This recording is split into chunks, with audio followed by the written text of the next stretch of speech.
Hey guys, welcome back to Figure. If you're brand new to the channel, don't forget to subscribe and like the video. Today we're going to take a look at the S.H.Figuarts Nina Williams from Tekken 8.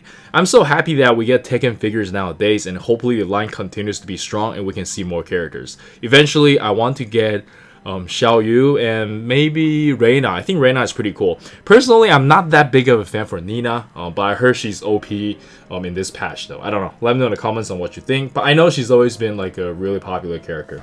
Here's the left of the box, here's the right of the box, and here's the back of the box, and let's check it out. And here's the figures still in there in the packaging, looking really good. Honestly, pretty lightweight, but I don't know what else they could have included in there. I think she's got everything you need, and let's check it out. Alright, and here we have the figure itself, and my first impression on this figure is really good. I really don't see anything wrong with this figure. The articulation seems really good, and she looks really nice. Probably one of the better head sculpt we've seen in a while. The paint job is really clean, so if you are a fan of Nina, you're definitely going to love this. They have all the attention to detail. We have the soft material skirt, so it's not going to hinder the articulation. And yeah, it's just really clean. Let me just quickly zoom that in to show you guys. And again, this head sculpt is probably one of the best we've seen from Bandai, especially with the printing technology. Yeah, it's just really good. And let's check out the articulation. And for the articulation, let's quickly go over it from the neck down. She can look up about this much, look down about this much. You can move her head all around. It's just on double ball joint, and one in the head and one in the neck. And for the shoulder, you can raise her arm up about this much. We have kind of a butterfly going on, but not as much range as some of the other Dragon Ball figures, but this is pretty good. You can bend about this much. We have regular ball wrist. And for the ab crunch, let me see if there's actually more articulation. So I guess the ab crunch is a little bit weak, especially here. This is where you get most of your movement. I'm not sure if the upper torso has any articulation though. I'm guessing there is, but the jacket is a little bit hindered. So I guess there's just a little bit of an issue. But I think you're able to pull off all the poses, no problem though. And then for the leg, we don't have any pull-out method. She can kick up about this much, bend about this much. Thigh swivel, side-to-side pivot, toe hinge. Is there toe hinge? Oh yeah, there is actually toe hinges, right? This is really cool because she's on heels. Yeah, but this is a little bit... Mine's a little bit stuck. But yeah, you guys get the idea. I'll show you guys more during the action posing, but I'm very satisfied with the articulation. This is pretty good. And for the accessories, we can start with default head, and I think she looks great. And next up, we have like a smirking face, and I think this one looks really good as well.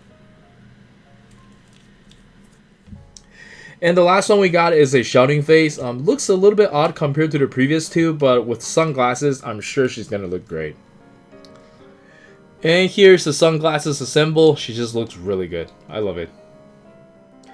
Alright, for the interchangeable hands, I'm not going to spend too much time on it. I'm sure you guys know what it comes with, and I think the most important one is just the pistol holding hands, and I'll show you guys during the action posing, and let's just jump straight into it.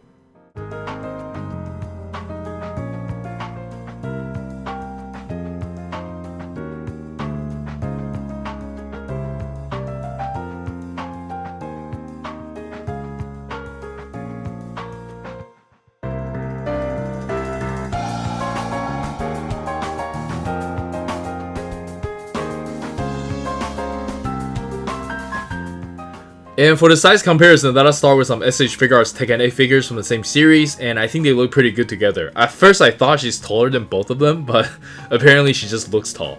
But yeah, I think the Tekken line seems to be doing okay. They're gonna do King next, and personally I would like to see Horon and what's the boxer guy? Steve. Steve's my favorite. I can't believe I just forgot about him. It just must be the camera. And who else? Maybe Law? Yeah, like those are Paul for sure. Like those classic ones. And maybe classic outfit of Jin and Kazuya will be cool. I also like Xiao Yu. But anyways, let me know in the comments which character you would like to see. But I'm excited for the line. I hope they continue. And next up, we have some good old Dragon Ball S.H.Figuarts. Probably not going to pose them together, but it's nice to get a scale. And then we have some of my recent favorites. And then we have my favorite, which I don't even have to talk about it. And then we have some JJK and One Piece S.H.Figuarts. And lastly, we have some Figma and Mayfax. And I think they actually look pretty good together because they're supposed to resemble real people. But yeah, pretty cool. And I think it's time for me to review some new Figmas. I have so many of them, like brand new. I have the Zelda, I have some Elden Ring ones. And anyways, let's jump straight into final thoughts. Alright, so for the final thoughts, I think this figure is really cool and I do highly recommend it. I had a lot of fun posing with it. It's been a while since I played Tekken. Nowadays, I just don't play fighting games anymore. I still play League of Legends and all that, which is pretty depressing. But anyways, I had a lot of fun posing with it. I had the trailer next to me and I tried to play it frame by frame, see what she can do. And she can do almost anything, which is really cool. I love the amount of accessories they include in there. They really didn't have to give us 3 faceplates, because to me, like with the sunglasses, she looks the same with no faceplate, but they gave us anyway, so which is really nice. Anyways, I think that's it from me. Do let me know in the comments on what you think. I'll see you guys next time. Peace.